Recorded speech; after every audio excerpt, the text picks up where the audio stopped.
लाडकी बहीण योजना लाडक्या बहिणींनो 12वा हप्ता म्हणजे जून महिन्याचा हप्ता या ठिकाणी आज वाटप या ठिकाणी संपलेला आहे आणि बऱ्याच ताईंना अजून पैसे मिळालेले नाहीयेत। तर लाडक्या बहिणींनो कोणत्या कोणत्या ताईला आता पैसे भेटलेले नाहीयेत एकदा कमेंट बॉक्स मध्ये त्यांचं नाव सांगायचंय, जिल्हा सांगायचंय आणि तुम्हाला आतापर्यंत हप्ता भेटला आहे का नाही एकदा कमेंट बॉक्स मध्ये सांगायचंय। कारण की रात्रीच्या 8 वाजेपर्यंत आपण वेळ ठेवली होती, जर संध्याकाळच्या आजच्या 8 वाजेपर्यंत जर पैसे नाही आले तर पुढे नेमकं काय करायचंय, कशा स्वरूपात तक्रार करायची, या सगळ्या गोष्टी आपण या ठिकाणी बघणार आहोत लाडके बहिणींनो। त्याच्यामुळे ज्या ताईंना 12वा हप्ता भेटला नाही त्यांनी एकदा नाव, जिल्हा सांगायचंय कारण की त्याच्याबद्दल आपण माहिती घेणार आहोत। आणि ज्या ताईंना 12वा हप्ता भेटलाय म्हणजे जून महिन्याचा हप्ता भेटलाय त्यांना 13वा हप्ता कधी भेटणार आहे, कशा स्वरूपात भेटणार आहे किंवा जून महिना आणि जुलै महिना आणि ऑगस्ट महिन्याचा हप्ता एकत्र भेटणार आहे का, हे सगळ्या गोष्टी आपण डिस्कस करणार आहोत। त्याच्यामुळे लाडके बहिणींनो व्हिडिओ काळजीपूर्वक बघायचा आहे। महत्त्वाची अपडेट या ठिकाणी समोर आलेली आहे। बघा तुम्हाला एक ब्रेकिंग न्यूज समोर आलेली आहे,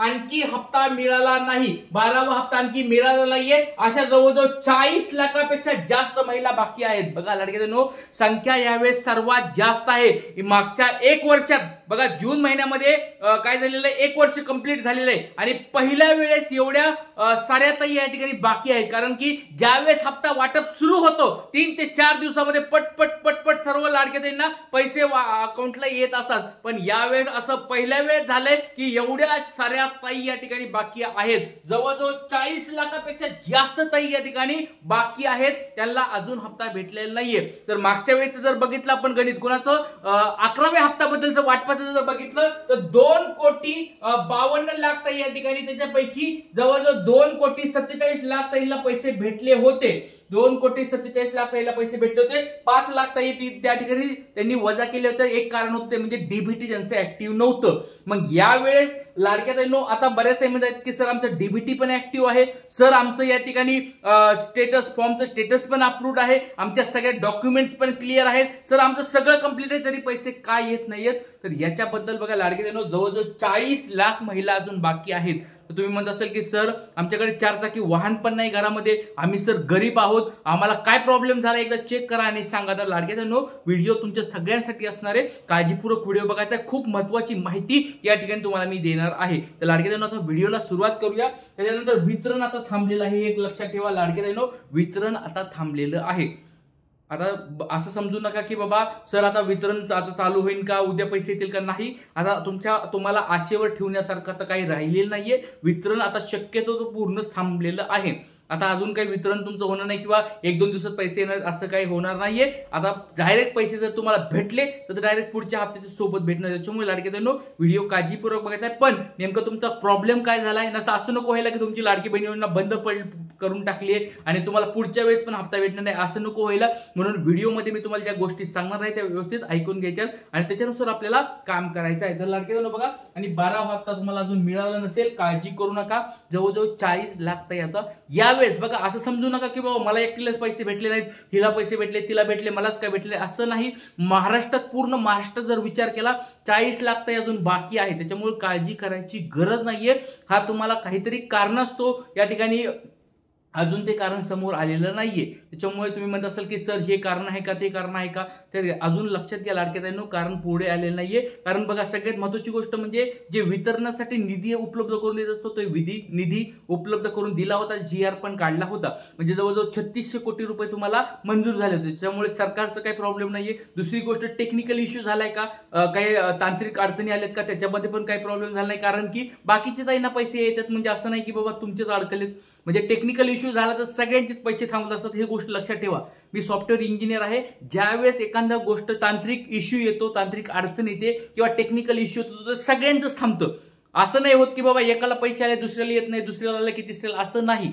एक टेक्निकल इश्यू आला, तांत्रिक प्रॉब्लेम आला तर सगळ्यांचेच पैसे थांबत असते। त्याच्यामुळे यावेळेस हे पण कारण नाहीये की बाबा टेक्निकल इश्यू आलेला आहे म्हणून। आणि टेक्निकल इश्यू जरी आला, एक एग्जाम्पल घ्या, टेक्निकल इश्यू जरी आला कधी तर तो फक्त 2 ते 3 घंटे, 4 घंटे, 5 घंटे, जास्तीत जास्त 5 घंटे पकडा किंवा 1 दिवस पण आपण पकडून चला की बाबा ठीक आहे तांत्रिक अडचण आली, टेक्निकल इश्यू आलाय, 1 दिवस चालेल। पण आता बघा लाडके बहिणींनो जवळजवळ 5 जुलैला वितरण सुरू झाले आणि आज जवळजवळ 14 जुलै आहे। तर या ठिकाणी 8-9 दिवस झाले, एवढ्या दिवसामध्ये तर असा टेक्निकल इश्यू काही राहणार नाहीये। ही गोष्ट तुम्हाला डायरेक्ट मी समजून सांगत आहे, कारण तुम्हाला एकदम सोप्या भाषेत सांगायचा प्रयत्न करत आहे। कारण की बऱ्याच ताईंना काय होतं की की कुठेतरी इंस्टाग्रामवर व्हायरल झालेले रील बघतात की बाबा हे प्रॉब्लेम झाला, ते प्रॉब्लेम झाला, कुठेतरी एखाद्या वेबसाईटवर असतात की असा इश्यू झाला तसं. पण त्याच्यामुळे लाडक्या ताईमध्ये काय होतात, एक भीतीचं वातावरण निर्माण होतं किंवा त्यांच्यामध्ये गोंधळ निर्माण होतो की सर खरंच आमची लाडकी बहीण योजना बंद पडली की काय, सर टेक्निकल इश्यू काय आलाय का, सर अडचणी काय आल्यात का, असं काही, किंवा सरकारने योजना बंद केली आहे का.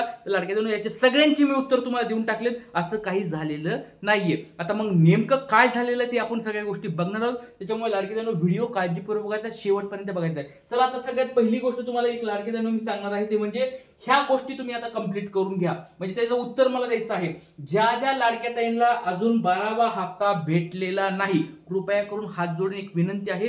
तुम्हाला मी हे सगळं दाखवणार पण नाही कसं चेक करायचं वगैरे, पण एक छोटी तुम्हाला रिक्वेस्ट आहे. ज्या ज्या ताईंना अजून 12वा हप्ता भेटलेला नाहीये त्या ताईंनी या 5 प्रश्नाची उत्तरं मला द्यायची आहेत. सोपं आहे.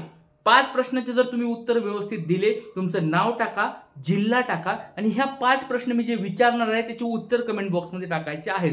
जर ते तुम्ही व्यवस्थित टाकलं तर आपल्याला पुढची प्रोसेस चेक करता येणार आहे. त्याच्यामुळे सगळ्यात पहिली गोष्ट तुमचं डीबीटी ऍक्टिव्ह आहे का. हो असेल तर तुमचं नाव, जिल्हा आणि डीबीटी तुमचं ऍक्टिव्ह आहे का नाही एकाच कमेंटमध्ये टाकलं तरी चालेल. डीबीटी ऍक्टिव्ह आहे असं टाकायचं आहे. दुसरी गोष्ट म्हणजे तुमचं फॉर्मचं स्टेटस काय आहे. म्हणजे फॉर्मचं स्टेटस पेंडिंग आहे का, रिजेक्ट मध्ये गेलंय का, रिव्ह्यू मध्ये गेलंय, हे काय आहे का, किंवा तुमचा अप्रूव्ड स्टेटस आहे, हे तुम्ही कमेंट बॉक्समध्ये टाकायचं आहे. आता बऱ्याच ताई म्हणतात की सर हे कुठं चेक करायचं, ते पण तुम्हाला मी सांगतो, काळजी करू नका. त्याच्यावर व्हिडिओ पाहिजे असेल तर कमेंट बॉक्समध्ये सांगा. पण जर ज्यांना माहिती की माझं स्टेटस अप्रूव्ड आहे त्यांनी अप्रूव्ड म्हणून टाकायचं आहे. किंवा बऱ्याच ताई म्हणतील नारी शक्ती ऍप वाले ताई म्हणतील की सर आमचं नारी शक्ती बंद झालंय, मग आम्ही कुठं चेक करायचं. कोणी ताई म्हणते सर आम्ही अंगणवाडी ताईकडे ऑफलाईन फॉर्म भरलाय, मग आम्ही कुठे चेक करायचं. त्यांनी पण काळजी करू नका. फक्त तुम्ही जर नारी शक्तीवरून फॉर्म भरला असेल किंवा अंगणवाडीमध्ये फॉर्म भरला असेल तर त्यांनी सांगायचं की सर आमचं फॉर्म स्टेटस आम्ही चेक कसं करायचं हे तुम्हाला सांगतो, नंतरच्या पुढच्या व्हिडिओमध्ये सांगतो. त्याच्यानंतर वार्षिक उत्पन्न तुमचं 2.5 लाखापेक्षा कमी आहे का, ही एक कंडिशन आहे. ही एक कंडिशन. तिसरा प्रश्न तुम्हाला विचारला, ह्याचं उत्तर तुम्ही कमेंट बॉक्समध्ये टाकायचंय की तुमचं 2.5 पूर्ण, आणि लक्षात घ्या फक्त तुमचं एकटीचं उत्पन्न टाकायचं नाही, पूर्ण कुटुंबाचं उत्पन्न. जे तुम्ही फॉर्म भरायच्या वेळेस कुटुंबातले ज्यांचे नावं टाकले होते किंवा तुमच्या रेशन कार्डवर ज्यांचे नाव आहेत त्यांचं सगळ्यांचं उत्पन्न 2.5 लाखापेक्षा कमी असायला पाहिजे. असं नको व्हायला की फक्त माझे एकटीचं उत्पन्न कमी, 2.5 लाखापेक्षा कमी, असं नाही. वार्षिक उत्पन्न पूर्ण कुटुंबाचं लक्षात ठेवायचं. कुटुंबाचं वार्षिक उत्पन्न 2.5 लाखापेक्षा कमी असायला पाहिजे. ही तुमची अट पूर्ण आहे का. त्याच्यानंतर रेशन कार्ड तुमच्या कोणत्या कलरचं आहे, पिवळं आहे का, केशरी आहे का, पांढरं आहे. या 3 रेशन कार्ड पैकी तुमचं कोणतं रेशन कार्ड आहे ते कमेंट बॉक्समध्ये टाकायचंय. आणि सगळ्यात महत्त्वाची 5वा म्हणजे संजय गांधी योजनेसारखी तुम्ही कोणती योजना दुसरी घेतात का. बऱ्याच ताईंना या ठिकाणी यस आलेलं आहे, पण अजून कोणी अशा ताई राहिल्या असतील तर त्यांनी दुसरीकडे कुठं फॉर्म भरलाय आता रिसेंटली, किंवा आताच कुणी दुसऱ्या नारी शक्ती ऍप संजय गांधी योजनेसारख्या दुसऱ्या कोणत्या योजनेला जर तुम्ही लाभ घेत असताल ते कमेंट बॉक्समध्ये सांगायचंय. ज्या ज्या ताईंना 12वा हप्ता भेटला नाहीये त्यांनी ह्या 5 प्रश्नाची उत्तर द्यायची आहेत. नाव, जिल्हा आणि उत्तर द्यायचे आहेत. एकाच कमेंटमध्ये टाकलं तर खूप चांगलं होईल, म्हणजे वाचायला सोपं जाईल. आणि याच्यानुसार आपल्याला पुढे काय करायचंय, कारण की बऱ्याच ताई म्हणतील की सर तुम्हाला प्रश्नाचे उत्तर टाकल्यानंतर पुढे काय करायचं. सांगतो लाडके ताईंनो, काळजी करू नका. कारण की बघा 1 वर्षापासून तुम्हाला मी मार्गदर्शन करत आहे, तर बघा आपले सगळ्यात अगोदर व्हिडिओ पडतात मार्गदर्शन कसे तुम्हाला, म्हणजे याची उत्तर कशी द्यायची किंवा याच्या अडचणी कशा सोडवायच्या हे तुम्हाला मी सांगणार आहे. काळजी करू नका. फक्त याचे प्रश्नाचे उत्तर द्या. पुढच्या व्हिडिओमध्ये तुम्हाला मी सोप्या भाषेत सांगणार आहे आणि पुराव्यासहित तुम्हाला दाखवणार पण आहे. सुरुवातीला अगोदर दाखवणार पण आहे की स्क्रीनशॉट सहित तुम्हाला दाखवणार आहे. आणि त्याच्यानंतर तुम्हाला एक पहिला आणि दुसरा 2 व्हिडिओ आपले असणार आहेत. पहिल्या व्हिडिओमध्ये तुम्हाला स्क्रीनशॉट दाखवणार आहे सगळ्यांचे, आणि दुसरा जो व्हिडिओ असणार आहे त्याच्यामध्ये तुम्हाला अडचणी कशा दूर करायच्या हे दाखवणार आहे. त्याच्यामुळे सर्वांसाठी हा व्हिडिओ असणार आहे. खूप महत्त्वाचा व्हिडिओ असणार आहे. सर्वांनी व्हिडिओ काळजीपूर्वक बघायचा. इथेच थांबूया. जय हिंद, जय महाराष्ट्र, जय शिवराय, श्री गुरु.